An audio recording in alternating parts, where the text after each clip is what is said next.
Hello everyone. Well, it seems like the new plasmas have just made it into the country, and I've been lucky to get hold of a couple. Here I have the 1100, which is the second smallest in the range. It's got a whopping old wingspan on it.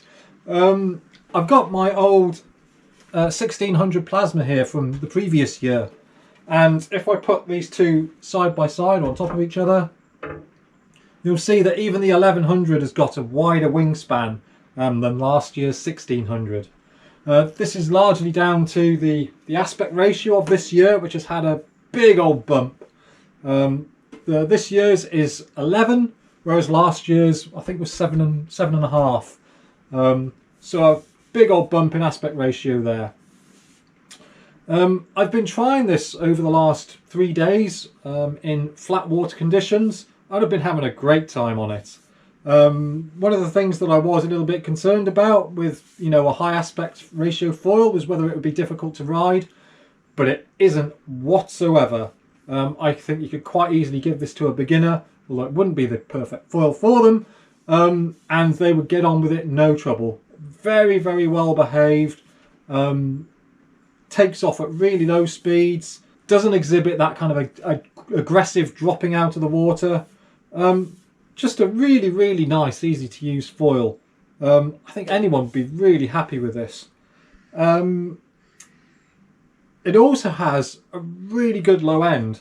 This 1100 I think is a perfect light wind weapon, and something that is multidisciplinary too. If you couple this with the Nomad, I think these two work beautifully together.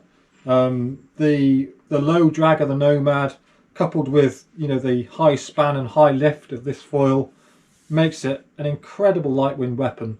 I was just running rings around people out on the water the last couple of days.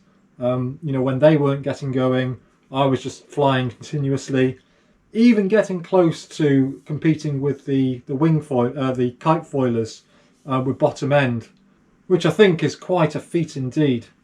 So in terms of manoeuvrability, I think this does take a slight hit compared to last year's or the Tracer. This larger wingspan does mean that it takes a little bit more effort to roll, but I think you soon get used to it. You soon just realise that you just need to commit a little bit more, and it will get round no trouble, and doing jibes and tacks and 360s, no problem at all on this 1100 and the 800 that I've tried as well. I think one thing that might surprise you is the amount of apparent wind you get whilst going round in say a 360 or doing back winding. It will surprise you that it carries so much speed through the turns, and the wing will be flying in a position that you're not used to compared to say the Tracer. But you can overcome this once you learn about the way that this wing works. I think one other thing that I find really, really cool about this is when you do your tacks, you can just point the board at wind and it will just glide at wind for an extra, what feels like 1 or 2 seconds before you need to get that wing down the other side. You can just take your time. It'll just glide at wind, and it gives you so much time to get that wing over and down the other side. It makes tacks really, really easy. In terms of speed, it's pretty quick. Given that large span, once you get powered, it really does travel along at a pretty good lick. I think it's probably similar to about the Tracer, but yeah, it's a great fun foil to ride, and I would say that I wouldn't hesitate in giving this to a beginner. These sharp pointy tips are probably the things which I would probably be most concerned about giving it to a beginner, but in terms of the way it handles, it's very, very well behaved, and there's nothing about it which would concern me about the way it flies at all. Very, very nice. One other little thing is I've also got the new carbon monocoque stabilizer. This is a one-piece carbon stabilizer, which you can use as an option rather than having the aluminium fuselage and G10 fin. You of course lose the ability to trim it. I think probably the angle this has been baked in at is, you know, the neutral angle on the stabilizers.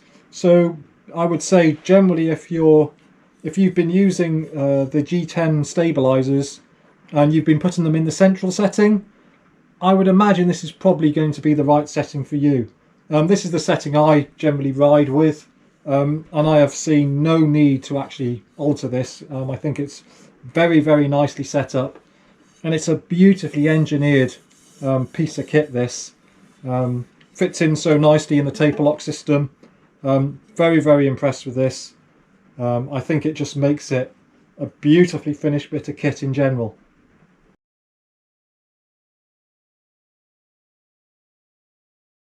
So if you were to put the plasma and the tracer side by side and consider which is best for what, I think it all revolves around what their party pieces are.